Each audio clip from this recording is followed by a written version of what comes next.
YouTube, got a video for you all today, and it's going to end up being a little bit of a light crash out. Before a little bit of context here in the intro, there was a $40,000 content creator tournament that was sponsored by NetEase this weekend. I believe it was this weekend. If it wasn't, please let me know in the comments. But they had this tournament for $40,000, content creator tournament sponsored by NetEase, and it was hosted by a gentleman named Basm. One of the content creators ended up getting kicked out. And we're going to get into details and explain exactly why it was kicked out. But with me, though, the reason why this is going to end up being a crash out video is because the problems that came up and that arose from this situation were not just anything that has to do with specifically just content creators, but this is a problem that's a very big problem in the Marvel Rivals community to begin with. And it's one of the main reasons why I have stayed away from hero shooters in the past, because hero shooters require a level of teamwork and communication that I feel like just aren't as prevalent in other games. Not saying that other games don't require teamwork, but the level of teamwork that you have to have in a game like this, it is a game of counters. And a lot of people do not like that and become too emotionally attached to heroes, and it creates too many problems in this game. But let's go ahead and talk about it.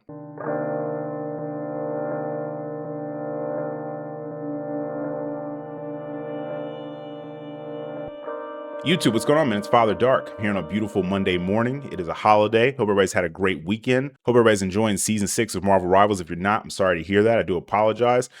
In this video, I am going to go ahead and put some timestamps because there is some context, and there's also some things that I want to preface in this video. Whenever I cover anything that has to do with other content creators or anything that has to do with anything where I feel like it is a loaded situation where people are going to feel a particular way about it and stuff like that, there's a lot of things I want to preface. So I am going to put timestamps for people that just kind of want to always get to the point, brother. Not everything is just let me just go ahead and say this, because then you're going to have people that will sit back and they'll say, oh, we didn't talk about this thing, or you know, this might have led to this, or whatever the case is. So a little bit of preface before I even get into anything, give any kind of context.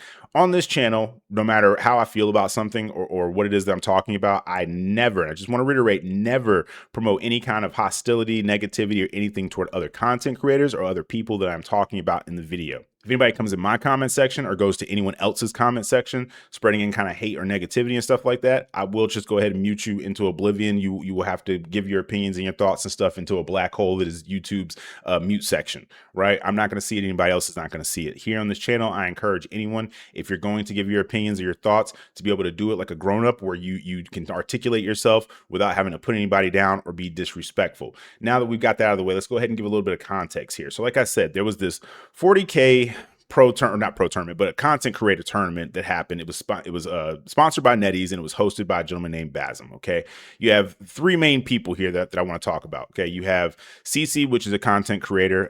I'm not as familiar with her content. I've seen some of her videos come from my page before, but it's not like anything that I've ever felt the need to watch. Not that it's anything personal. It's just more like whatever. You have Kingsman265, which I have watched a few of his videos before, only because there was a time when I was making content about the differences between PC and console, and earlier on I thought that there were massive differences, but at the time when I was talking about this, I saw some videos from this gentleman Kingsman, and originally I believe he was a console player, and he had a whole video where he went out and bought a PC, built a PC and stuff like that.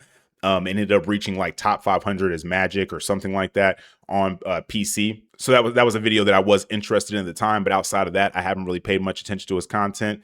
And then you have another young lady named Zaza, who is from what I've seen, I hadn't heard of her prior to this, but from what I've seen after the fact, looking up her content, she's an amazing Black Widow player. I believe she's probably one of the best Black Widow players out there. I'm not saying she is the best. I think that's kind of hard to dictate who is the best and who's not, actually. But she's definitely far better than a lot of us that are either listening to this video, and myself included, and have probably reached far higher ranks, stuff like that, than I definitely have. I don't know about all you. A lot of you are far better at the game than I am. Now, let's go ahead and get into it. So basically, during this tournament, I believe that Cece, and I could be wrong once again, but from my understanding, Cece was a team captain and had basically the way they did it was they got to draft people onto their team. They draft Kingsman, and they draft this. She drafts this other young lady, Zaza, and there was a few other people that were drafted, obviously, but these are the main people that this was kind of like going on between. Before the tournament even started, they were basically doing scrims, and I believe they were playing ranked together and stuff to kind of try to get their team comp going and get the team synergy going.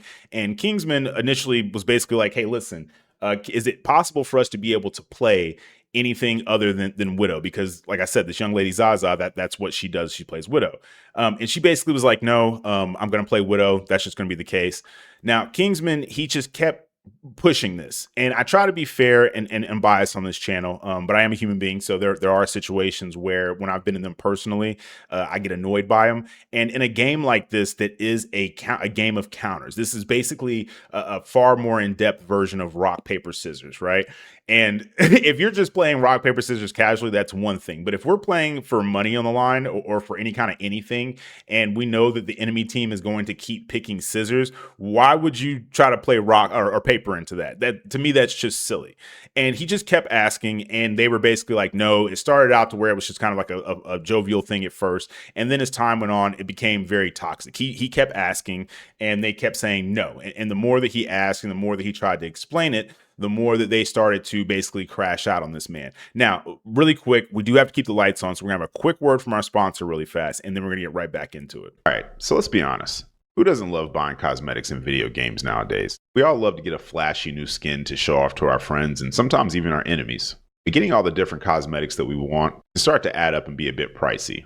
That's why I partnered with our sponsor for this video, rushbuy.gg. They're a trusted top-up service that offers discounts up to 29% for games like Marvel Rivals, Genshin Impact, and even PUBG, and many more. And don't worry, topping up on rushbuy.gg is completely safe and secure. They partner directly with game publishers and authorized suppliers to ensure all the items are sourced legitimately. I've even used them myself to buy this cool new Iron Man skin that you've been seeing me use in games. And now they're running a special year-end mega bonus event to give players extra value. Their way of saying thanks for an amazing year. This event goes live December 17th, 2025 at 12 a.m. Eastern Standard Time. And just like this bundle right here, it's already discounted, but during the mega bonus event, you'll get an extra 1,000 lattice for free. But this isn't just for Marvel Rivals. As you can see, they have games like Genshin Impact, Star Rail, Zenless Zone Zero, and many more. So before you top up in your next game, give rushbuy.gg a try. I promise you won't be disappointed. All right, so now that we got that out of the way, let's go ahead and get back into it. So like I was saying, Kingsman is asking this young lady, Zaza, he's just over and over again like, hey, can we please do something else? If you go out there and you play Black Widow, they're just going to basically just dive you to oblivion. You might be able to handle one diver if you're an amazing Black Widow player, and that's fine. But if you're getting dove by multiple people, it's just going to be, there's just too much going on. We need a little bit more like frontline pressure versus like Black Widow.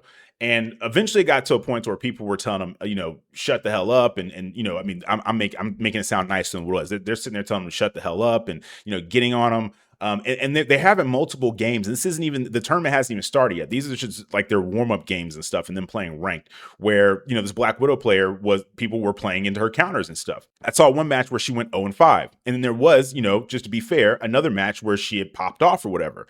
And that's the thing with this game is that people that do this one trick thing, they have games where they do good because people don't have an answer to that. But once you start getting up to a certain point, what separates good players from bad players is that they're going to eventually realize like, okay, well, this person, they only play this. For example, let's say you only play Spider-Man. A smart enemy team is going to play counters to Spider-Man, and it's going to make you getting value from playing Spider-Man 20 times harder. Me personally, I don't play Spider-Man past a certain point, just because there's just so many other options in the game that I can play that will make my life a lot easier. I fully understand you wanting to have skill expression. I fully understand you putting a lot of time and energy into a character and purposely trying to play into your counters. But we're talking about 40 grand being on the line here, okay? Really quick, we had a tournament in our Discord not too long ago. I believe this was right before Christmas. It was like a few days before Christmas. We had a tournament in the Discord server, and the only reward that people were going to be getting, because I'm not rich, you know what I'm saying? I'm not necessarily hurting for money or anything, but I'm not necessarily rich. I can't be dropping 40K in a tournament for people in my Discord server. But I told them, I said, hey, listen, everybody that wins, you can pick whatever skin in the game that you want, right?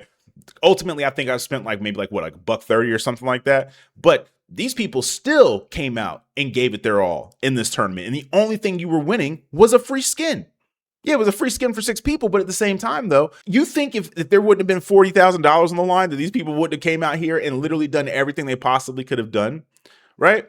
So, getting back to it, at no point in time, and once again, I'm just being fair here, at no point in time did Kingsman say anything whatsoever that was hateful. He didn't cuss anybody out. He didn't crash out on anybody. He basically was just literally saying like, hey, can we make sure that we have the most optimal team comp? Because that is what the enemy is going to do. They're not going to come out here and be just trying to have fun. They're going to come out here and do whatever it's going to take to win.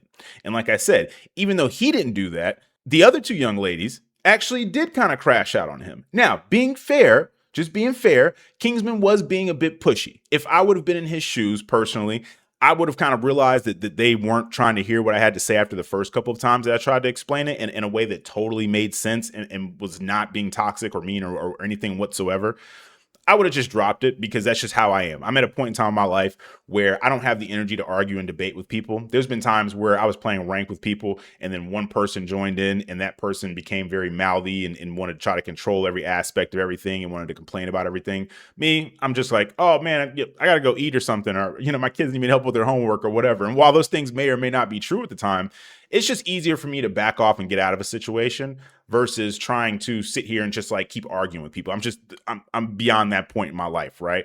But in this situation, this was very unfortunate because it wasn't like he could just go and say like, hey, this team isn't working, swap me out and put me on another team. Maybe they could have or something if they would have thought to even do that. But as fast as this progressed, to my understanding, because this really was over a short period of time that they started playing these ranked matches and scrims and practicing and stuff like that, to when he was actually kicked out of the tournament, to where there really probably wasn't much time realistically when you think about it in retrospect. I mean, you know what they say, hindsight is 20/20, right? So there's a lot of times where we might look at something and we'll go, oh, well, if I was in this situation, I would have done that. If I was in this situation, I would have done that. Yeah, okay, that sounds nice. But when we're in the moment, a lot of times, I'm pretty sure a lot of us might think like, if I just explain this to this person in a way that makes sense or it makes sense to them, maybe they'll get what I'm saying.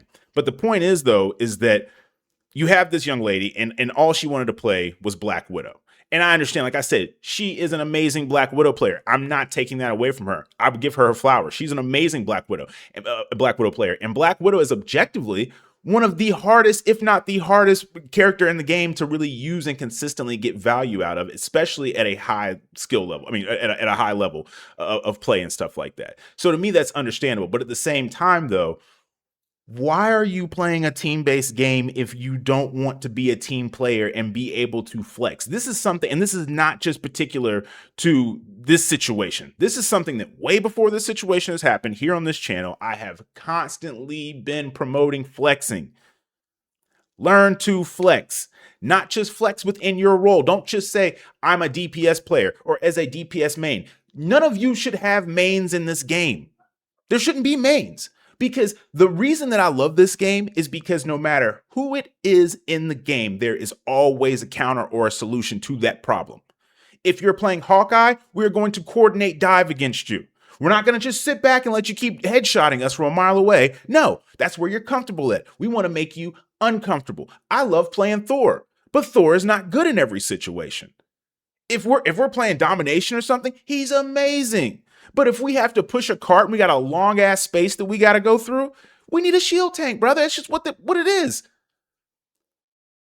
If the enemy team just keeps getting their healing ults off, and that's what's causing us to lose, one of us is going to have to go mag. I don't like playing mag, but the last couple of days I've been learning mag because there's some times where we need a mag. We got flyers. We might need to pull out Angela. This is a game of chess. It is not checkers. And like I said, it is one thing if you're queuing by yourself. That's one thing. I personally don't agree with it. I think you should still be flexing because if you think about it, like I've said before, you load into a match. How many of us have loaded into a match before and we've seen 4 people pick Magic? We've seen 4 people pick Psylocke. We've seen 4 people try to go after Daredevil. And then what happens? One of those 4 people, they don't get the character or the character gets banned or whatever the case is. Oh, I'm throwing now. Now I'm picking Black Widow. I'm about to just sit and spawn and just keep shooting at the wall over and over again. I mean, to me, it's just ridiculous, man. Like, it's absolutely ridiculous. And the fact that this man was kicked out of the tournament when he tried as hard as he could to just explain why what they were doing, the team comp they had, was not going to work. And then you had people who sat back, told him to shut the fuck up, tried to like crash out on him and stuff like that. I remember at one point, like I said, there was a match where the girl Zaza, which I have to admit, she didn't do it. It was the other young lady, Cece, who was like, "Oh well, you popped off. Now talk your." Zaza even told her, she was like, no, I'm cool with it. I would just rather people know that, like, it's a situation where if I do good, they know by looking at the board or whatever. And I respect that because that's how I am. I don't need to always sit here and be like, oh, I told you so. I mean, sometimes after so much build up, you do kind of want to. I've done it before in the past, but 9 times out of 10, though, I like to let the numbers, like Jay-Z said, men lie, women lie, right? But the numbers don't at the end of the day. But at the same time, though, What Kingsman was saying was not wrong. And what do you know? When the tournament actually came, what do you think happened? They got destroyed. Exactly what the man said was going to happen happened. Now, like I said before, was there a way that he came off that was kind of like, all right, maybe you're grading, you're being a little bit grating, basically? Yes. And the thing is that not everybody communicates the same way, right? Me, I'm a very matter of fact person. My own mother has told me before that I can be verbally abrasive. This is my own mother. This is the person that loves me more than anybody on the whole planet, right? She has told me to my face numerous times, I tend to be a bit abrasive. And this is something that I've had to work on about taking the time, because with me, things are very simple in life. And that's the way I tend to communicate a lot of times. If you come to me and you tell me 2 + 2 = 6, I'm going to be like, no, 2 + 2 = 4. To me, I'm just telling you what 2 + 2 equals, because that's what I would want someone to do to me. If I say something wrong or I do something wrong, to me, there's no shame in someone saying, hey, this is actually what this is, or this is how you handle this situation, or this is the counter, or whatever the case is, right? And for me, it's like, thank you. You just taught me something. Now in the future, I won't look dumb going out here doing this thing incorrectly or pronouncing this word incorrectly or whatever the case is. But a lot of people, because of pride, that's hard for them. When someone tells them what they don't want to hear, which a lot of times is the truth, because the truth hurts and the truth is hard to hear a lot of times. When people tell them what they don't want to hear, they get offended and they get defensive. And you know what happens? Then they shut down anything that you're saying and they no longer want to hear it. And it's just like my father used to tell me, you can call somebody a jack and you can call somebody a jack. Depending upon your tone, it's going to be interpreted two completely different ways. Think about it. How many of us got friends and we sit back and we go, man, you're so dumb. And we just laugh and we joke it off because we know it's coming out of love and we're just messing around. But then somebody else can say those same exact words to you. And now, people are ready to go to blows over it. Not that I'm encouraging that ever. I don't encourage any kind of nonsense like that.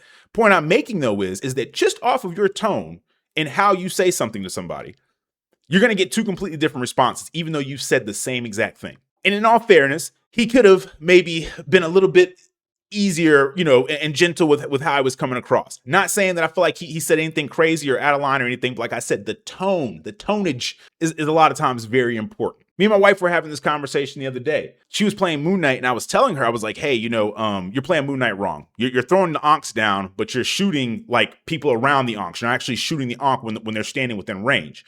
And at first, she was just kind of like, oh, here you come. You're trying to tell me I'm just trying to learn the characters. And I was like, yeah, but I'm sitting here because I love you. I want you to be the best Moon Knight player that you can be. So the things that I've already learned from lording him over the last week, let me just share a little bit of knowledge and information with you. You know what happened? She took my advice. We went to the practice range. I showed her some tips and tricks. What do you know? She comes to me the next day and she's like, man, I went from just getting 10 to 12 eliminations with him to getting 30 plus eliminations. And I was like, oh, well, there you go. But then she explained to me, she was like, well, the way that you were saying it to me originally kind of sounded like you were almost like poking fun at me or putting me down. And even though that wasn't my intentions, doesn't matter. Perception is reality. If she perceived that I was like attacking her or making fun of her or anything like that, which I wasn't, but if she perceived it that way, well, that's how it's going to be taken across. And the time that I just took to try to show her how to improve on this character is now going to go down the drain. I mean, but ultimately she ended up listening and she saw the results herself. But still, at the same time, though, two things can be true at the same time. But do I think that he should have been kicked out of the $40,000 tournament because he asked his team to, I don't know, play serious and not play like we're just playing a casual mode or whatever? I heard somebody else they were talking about. They were saying like, if this was something that was for like charity, that's one thing, right? But when you start talking about thousands of dollars on the line, and it's a situation where you get drafted to a team and you really have no choice over it. And then these people start to basically try to clown you and gang up on you because you're just basically telling them facts. That I don't think is cool. I don't think that's cool at all. And I think it was wrong, me just being real with y'all, because I try to be as real with y'all as possible. I think it was wrong. He should have at least been given a warning, like, hey, listen, you're making these people feel uncomfortable, whatever the case is. Maybe we just chill out. You either have two choices. You can either choose to not be in this tournament with this team, or you can choose to just let it ride out and let Zaza or whoever else play whatever it is they want to play and stop trying to get them to swap and play something else that they're not comfortable playing or whatever the case is. To me, that would have been fair. But to just sit here and be like, yo, you did nothing wrong and people were telling you to shut the fuck up and all this other stuff. Just the things that I did hear from watching the VOD review, I feel like there was plenty of toxicity toward this man, but he did not actually put out any toxicity. Just because he's not the best at sitting here and patting people on the back and going, hey, listen, I know you're really, really good at this character, but can you please maybe just play something that fits more to the team comp and is actually going to help us out in the long run against these highly skilled players like Necros and a bunch of other really skilled content creators who are going to be taking this 1,000% serious. And like I said, this is a problem with the Marvel Rivals community. Too many people become emotionally attached to the characters that they play. They start to think they really are that person. It's Spider-Man out here who really think they're Peter Parker. It's Moon Knights out here that really think they Moon Knight. People out here LARPing and stuff in the chat. Oh, the moon haunts you. Brother, this is a video game. Like I said before, this is a glorified version of rock, paper, scissors. And there is a very simple solution. I heard somebody tell this man, Kingsman, he was a meta slave. I don't know exactly who it was, but while I was watching this long hour and a half VOD, I heard somebody tell him he was a meta slave. This is someone who has consistently played Magic all the way up to the top 500. He's also played other roles, and I believe he said he's been in top 500 of every role or whatever the case is, right? But at the same time, though, to me, why is that an insult? This is how games work nowadays. This is just how they work. There are certain team compositions in this game that are meta over other ones. People do it all the time. You ever see those posts where people will put up like 6 different characters that are on a team and another 6 different characters that are on a team, and they'll say, if you saw these team comps, which one would you put your money on? And there's always a situation where it's like 75-80% of people can agree that there's one team comp that's just going to dumpster on the other team comp. I get it. There are plenty of characters in this game that I said that I like just for example, Thor. I love Thor. He makes me feel like playing tank is fun, but Thor does not work in every situation. It is nice when he does work, when you're in those maps and in those modes and stuff that feel like they were made for Thor, right? But then there's other times where I have to learn other tanks that I don't like playing. I don't like playing Strange. I don't like playing Mag. But there are times when I have to play these characters. And that's just, unfortunately, that's just what it is. It's what it is. And if I was going to join a tournament where 5 other people were depending on me, it wouldn't even be a situation where somebody would have to ask me to swap off with some character. I'm going to make that decision first. If I'm playing Spidey and we're not getting enough value off Spidey, you know what I'm gonna do? I'm gonna get my goofy ass off Spider-Man. I'm gonna say, hey guys, what do you guys want? Do you want an Emma? Do you want a Penny? Do you want this? Or maybe we swap out. I got a good, pretty good C&D. I got a pretty good Invis. You know, I can mess around with Rocket. Right? What do you guys want? I got about 4 or 5 DPS lords. Which one do you think will work best in this situation? That's being considerate. That's being a team player. And why the hell are you playing a team-based game if you're not going to be a team-based person?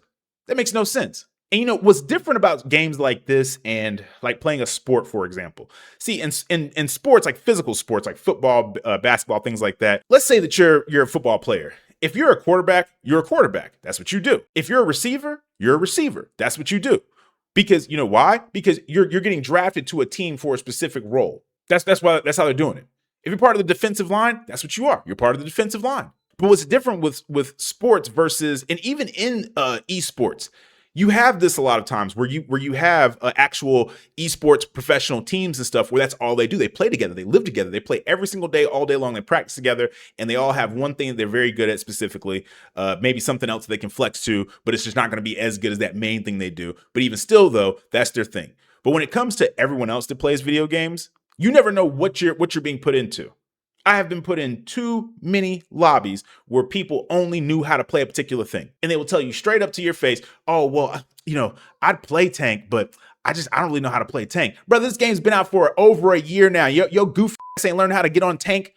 All these different options for tank. And you ain't never decided to maybe you should just, I don't know, play one. That's insane. Like, what are we talking about here? You got more options than anything of DPS on the roster. And you're telling me all you know how to play is Black Widow. That's the only thing that you've put any amount of time into. And I get it. As a content creator, that's your whole shtick. I'm the best Black Widow player out there. And once again, salute to this young lady. She's far better at it than I am.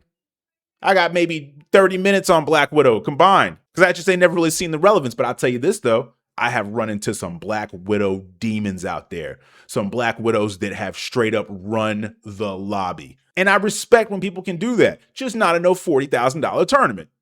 Now you want some goof. we up on 25 minutes now, so I'm gonna go ahead and let y'all go with this one. But I'm sorry, I just had to get that off my chest because watching this initially, I was just trying to figure out the context to something I had seen on Twitter that was going back and forth. I've seen a lot of people giving their opinions, and once I watched Kingsman's video, which I recommend you all go out there and watch Kingsman's video. And then once I watched Cece's perspective, which really with her, it was more just her defending herself against a lot of the stuff that was being said and stuff like that. And like I said, Kingsman's video is a lot different. He pretty much recorded the whole thing all the way through and was able to show everything, the matches, the conversations, the Discord call, everything. Whereas with Cece, from what I understood and what I watched of her video, which I watched like the first 10, 15 minutes, it was pretty much just her talking and explaining from her perspective. And that's the thing about perspective. From one person's perspective, it may feel a particular way. She might have just felt like she was defending this other young lady, whatever the case is. But from Kingsman's perspective, I fully understand that only because, like I said, as unbiased as I try to be, I'm a human being. And it is infuriating as hell when you are playing a match and you're just trying to win. Ain't even no money on the line. It's just a ranked match, and you don't want to waste the next 25 to 30 minutes of your life. Time is the most precious thing on the planet. You cannot get it back. There is no amount of money. There's no amount of anything you can do to ever get time back. The time it took me to make this video, I will never get it back. But hopefully, somebody listening to this video, even if it's just one or two people out of the 10 to 15,000 that will inevitably end up watching it over however many months or whatever, if just one or two of you hear this video and go, man, you know what? I should probably learn a different role. I should probably learn how to flex. I should probably learn how to play my counters, etc. If just one or two of you do that, mission accomplished. That's it. I don't need 20, 30,000 people to think like me. I don't want a bunch of little clones. But I do want to sit here and get people to understand that you are playing a team-based game. If you don't like playing team-based game, there are plenty of games out there that offer solo modes. But a lot of y'all don't want to play those. You want other people to have to pick up the slack and do the heavy lifting. You want to load in and you want to play whatever you like and just assume that everybody else is going to know how to do this thing that you don't want to do. A lot of people don't want to play tank because it's scary. You got to be on the front line. You got to take a lot of damage. They don't understand the push and pull, the yin and yang, to when to push up, when to fall back a little bit, how to make that space. A lot of people don't want to play DPS because DPS can be mechanically demanding, can be scary sometimes. There's other people that don't want to play support because they feel like it's the equivalent of like washing dishes or something in the video game, like that's beneath them and they shouldn't have to do it. And all those mindsets are silly. You should be willing to put yourself in every single person's shoes. But like I said, that says a bigger problem about the player base and about how people are in life. Everybody wants a clean bathroom, but don't nobody want to scrub toilets though, right? Everybody wants some dishes washed, but don't nobody actually want to go in there and wash the dishes. Everybody wants to eat, but don't nobody want to cook the food, though. I mean, I think some of you do enjoy cooking food, but you get what I'm saying. For the most part, though, people just want things, but they don't want to have to be the person that sits there and does it. A lot of us want iPhones, but we don't want to work in no sweatshop. We don't want to go out there and have to mine the minerals in caves and do all this other stuff to get them. Nobody wants to do that. But we want that iPhone 18, though. Gotta have that, right? And we'll turn a blind eye to a lot of stuff as long as it doesn't affect us personally. And I just gotta say, that's fucked up. It is. I'm just being real with y'all. If you don't like it, it's not possible for me to care less, man. I'm not here to make y'all happy, man. I'm not here to tell you what you want to hear like a lot of these other people. I'm here to be the hard truth, to tell you all what it really is. What a lot of the people that sit back and they stay out of this stuff because they look at it and they go, that's dumb as hell. Because it is. And a lot of these people want to live in echo chambers. They want to sit back and go, oh, well, can't we all just get along and blah, blah, blah. It ain't a situation where we all need to get along per se. It's a situation where people need to step outside of themselves for a second and go, hey, was I wrong? Is there something that I could be doing better or differently? And then act accordingly. Versus just sitting here becoming tribalistic and trying to see how many people you can get to be on your side to echo all of this dumb shit that makes no sense and act like that's somehow relevant. Because it's not. But I really am going to wrap this video up, though, because now we really are at the 30-minute mark. I apologize. I had to get that out of my system. This situation kind of irked me a little bit. And once again, it is not a situation where I'm upset with anybody in the tournament or anything like that. This isn't anything towards Zaza or Cece or Kingsman or Basm or anything. I don't want anybody to sit here and try to make this like a let's talk down on people in the comment section. I will delete comments like that. I will not respond to that. I'm not going to encourage that. Like I said, you can feel a particular way, but you don't have to put people down. That is not what we do here on this channel. I do not encourage that whatsoever. As a father, as a grown-ass man, we got to be better. And you got to be the change that you want to see in the world. I don't like all the negativity and the BS and the clicking up and the drama in the gaming community. And I'm trying to be a beacon of light and hope for the rest of you all to be like, yo, Father Dark doesn't act that way. There's another way. And I'd rather show y'all. But every now and again, I do have to crash out. And this crash out, like I said, it wasn't dictated toward, it wasn't targeted toward anybody in the tournament. Like I said, this was a crash out for the whole community. If you're not somebody that's out here and you can say you got multiple lords in every single role, you're not doing enough, brother or sister, or whatever you identify as. 2026, zero judgment here. You're not doing enough. You could be doing more. So I'm gonna go ahead and wrap it up. Please let me know what you guys think in the comments. Was there anybody that you think was wrong? Do you think it was just an unfortunate situation? Do you think he should have been banned? That he was doing too much? He shouldn't have been banned. Wasn't doing enough. Whatever it is that you guys think, I love to hear from you all. Like I said, as long as you articulate yourself in a positive way, I don't want none of that negative nonsense up in here. We're not doing that, especially on a Monday morning. Y'all tweaking. If that's what you think you're gonna come up in here and do. But let me know in the comments. I'm gonna go ahead and wrap it up. I'm Father Dark. I do appreciate you all for listening. I'm gonna catch you all in the next one.